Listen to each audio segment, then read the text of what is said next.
welcome back to the channel. Today I'm ranking each era of Pokémon.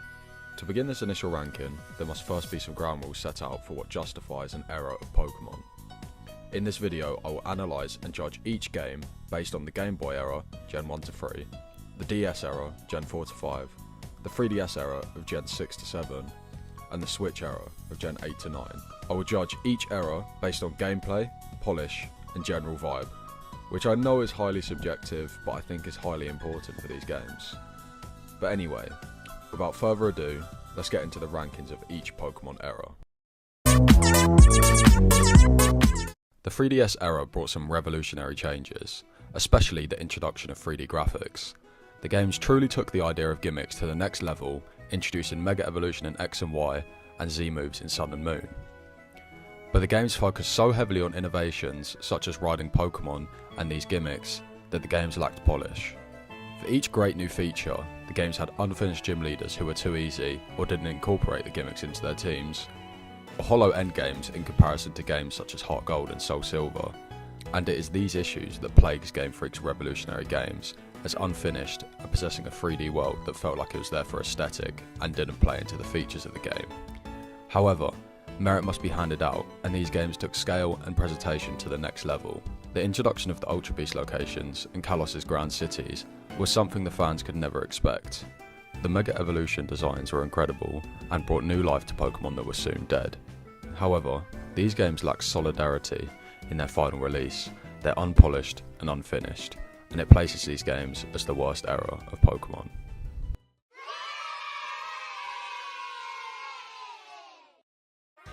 The Game Boy era is simplicity at its perfect point.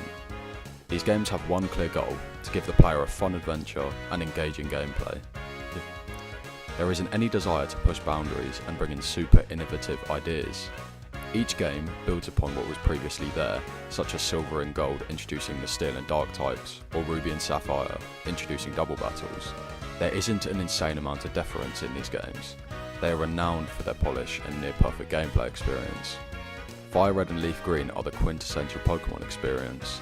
The games have decent graphics, popping colours, and ultimately, that same engaging battle against Team Rocket that was simple but presented well. A similar story could be seen with G and S as well as S and R, and that's why these games are so beloved. However, I can't place them any higher than third. The games are perfect in their simplicity, but the basic nature of the games means there isn't any standout achievement by them. This era lacks something innovative. Other than the new Pokémon and slightly different battle mechanics, these games lack the quality of life improvements as well. We see these improvements in the future games, such as the physical special split and unlimited use TMs, and that's why they have to be placed in what could be seen as a somewhat undeserving spot.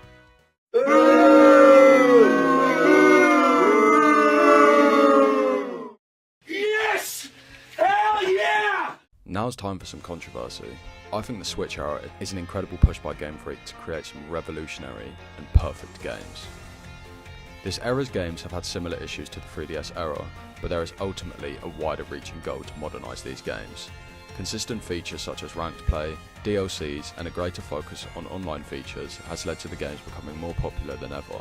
The mainline games Game Freak released in this era have the potential to be the peak of the franchise. Seeing bosses such as the Professor in Gen 9 brings about a genuine belief in me that these stories of this era can rival what we saw in the DS era. Similarly, these games have brought about so much innovation.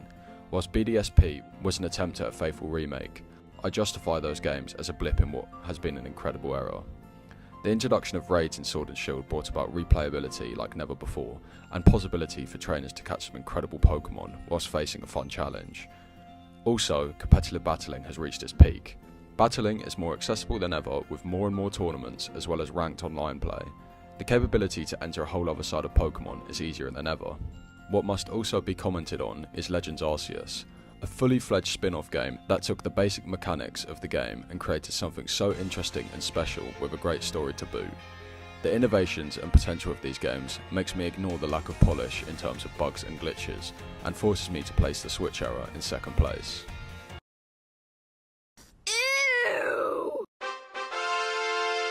Now, welcome to the unbeatable, the perfect, the best era of Pokémon, the DS era. This era comes with unmatched vibes till this day. Diamond and Pearl, banger. Heart Gold, Soul Silver, banger.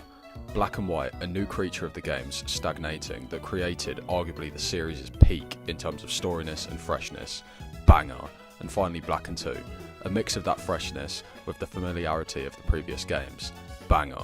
Game Freak took everything they learned from the simplicity of the Game Boy era and innovated perfectly. Diamond and Pearl created so many quality of life improvements you wouldn't believe they were 2 years apart from the Fire Red and Leaf Green games. Platinum improved upon that. Then we had Pokémon Heart Gold and Soul Silver, arguably the best games in terms of polish and replayability. These games were the remakes at their peak. Fighting against Team Rocket never felt so good, and the presentation of Ho-Oh and Lugia was brilliant, as well as the battle against Red on Mount Silver, which was perfect in the new era. These games took the foundations of Pokémon and created polished masterpieces.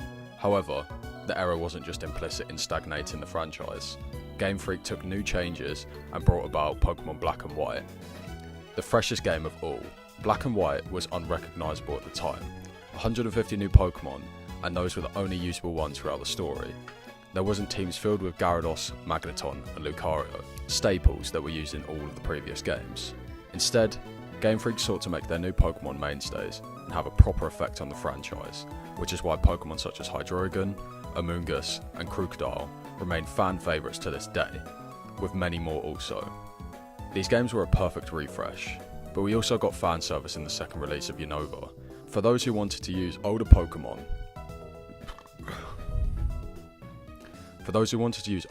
in the region, and that's what makes this region so great.